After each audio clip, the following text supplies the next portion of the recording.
Shyam Sunder is the lead investigator for the NIST analysis of the collapse of World Trade Center Building 7. In the technical briefing on August 26th, Dr. Sunder clearly explained why freefall for World Trade Center 7 was impossible. The analysis showed there's a difference in time between a freefall time. A freefall time would be an object that has no structural components below it. And that is not at all unusual because there was structural resistance that was provided in this particular case. And you had a sequence of structural failures that had to take place, and where everything was not instantaneous. That was before they were forced to acknowledge that freefall actually occurred.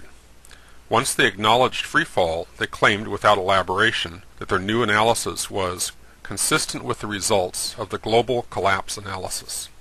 I'm not making this up. This is their own words. Freefall time would be an object that has no structural components below it. Sunder's original remarks make sense under the assumption of a natural collapse. Anything at an elevated height has gravitational potential energy.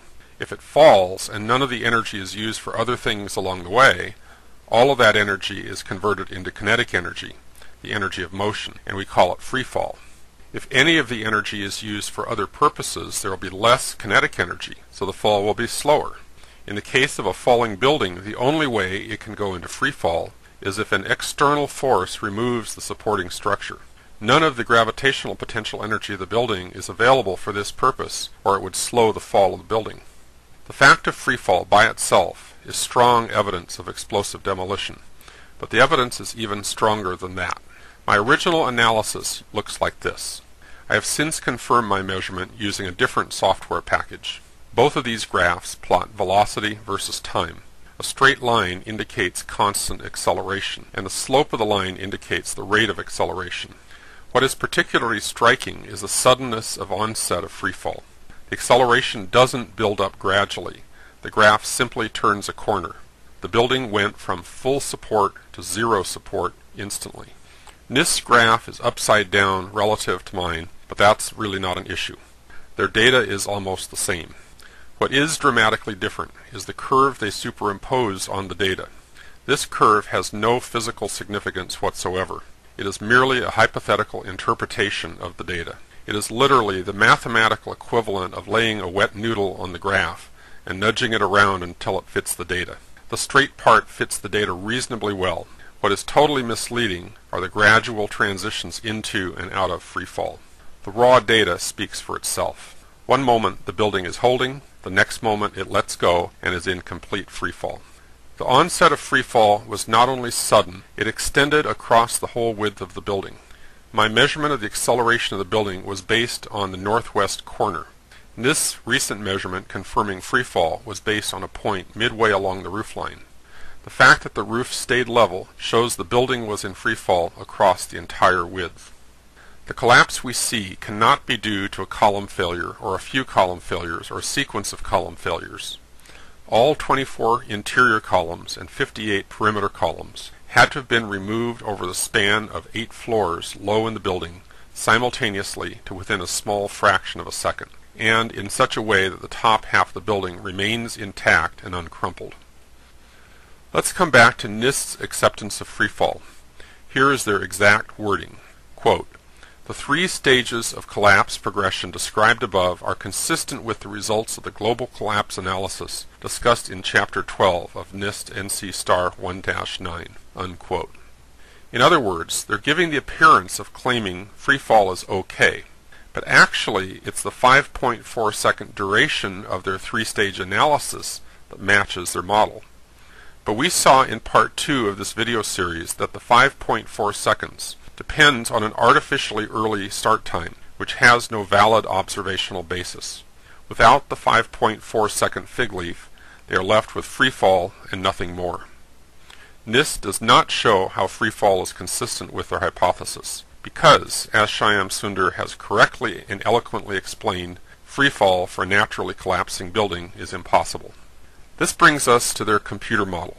NIST's so-called investigation actually consists of finding a way to reproduce the mysterious collapse of the building using a computer model. The assumption is that if the computer model can be made to reproduce the observed collapse pattern, That must be how it happened. The problem is, if something unexpected was going on, like explosives for instance, you're not going to discover it in the computer model. For that, you need to look at the actual evidence. So why not examine the steel directly? Oh yes, there isn't any. At least there isn't any after it was hauled away to Asia and melted down. NIST's investigation has been compared to conducting an autopsy without the corpse. As of 2005, NIST reported having only 236 pieces of steel from the World Trade Center complex, none of them unambiguously identified as being from World Trade Center 7. We've all watched CSI. Anyone serious about solving a crime knows the importance of physical evidence. Yet here the crime scene was scrubbed, the evidence was destroyed, and the investigation was delayed for years. Destroying a crime scene is itself a criminal act. Destroying the steel has absolutely no justification except to cover up the cause of the collapse. So even if we knew nothing else about the events of that day, we can see immediately there was a cover-up. Knowing there was a cover-up is a strong indication there was a crime someone wanted covered up. Any investigation that does not acknowledge this basic fact is not really an investigation. It's an extension of the cover-up. NIST claims their computer model can account for the observed phenomena. So let's look at NIST's model. Except we can't. The software they use to do the modeling is available, but their model actually consists of all the numbers and measurements and assumptions together with any tweaks to the system they might have used to get it to come out the way they wanted. If that information were released, their results could be checked by anyone with the appropriate skills and software tools. But NIST has not released the numbers. All we've been shown are some of the selected animated outputs they were able to get their model to produce. Is their model realistic? We don't know. Some models are chaotic in the mathematical sense. In other words, tiny variations in the inputs might result in wildly different outcomes. Is NIST's model stable or chaotic? Realistic or contrived? Honest or fraudulent? We don't know. We can't know without independent testing. The very process of running the model until it produces the kind of result you're looking for is called selection bias. If you think about it, NIST's methodology is explicitly based on selection bias. Even if you could show what might have happened, it doesn't show what actually did happen. The very fact that NIST has not released their model strongly suggests they don't want their results checked. In other words, their results are intended to be taken strictly on faith.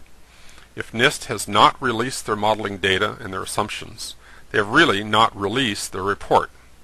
And the fact that this is their final report indicates they do not intend to do so. Therefore, on the face of it, their report is little more than a fancy, expensive cover-up. One fact we do know about NIST's model is it does not allow for freefall. The best they could do is 5.4 seconds for the building to crumple down through 18 floors. Crumpling absorbs energy, and that makes freefall impossible. There's nothing in the models we have been shown that even resemble a three-stage collapse with a freefall component. After all, as Shyam Sundar put it himself, freefall happens only when there are no structural components below the falling section of the building. Any natural scenario is going to involve a progression of failures, and these don't happen instantaneously.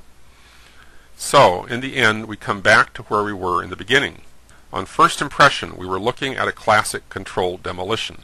NIST claimed to have found a way it could have happened naturally, but in fact they failed. The only way they can support their claim is through lies, secrecy, and pompous but false pronouncements. That constitutes a failed agenda. Explosive demolition is the only scenario that has been put forward that could actually account for the observations. Where does that leave us? We have a building that underwent directly observable and now officially acknowledged freefall, with no plausible mechanisms other than explosive demolition. We have an official investigation by a government agency that has fraudulently manipulated data, has refused to even consider existing physical evidence that explosives were used. They have wrapped themselves and their data in secrecy and offered up pronouncements as conclusions to be taken on faith. The NIST investigation is a fraud and a farce. We need a new, fully empowered, truly independent, and open investigation.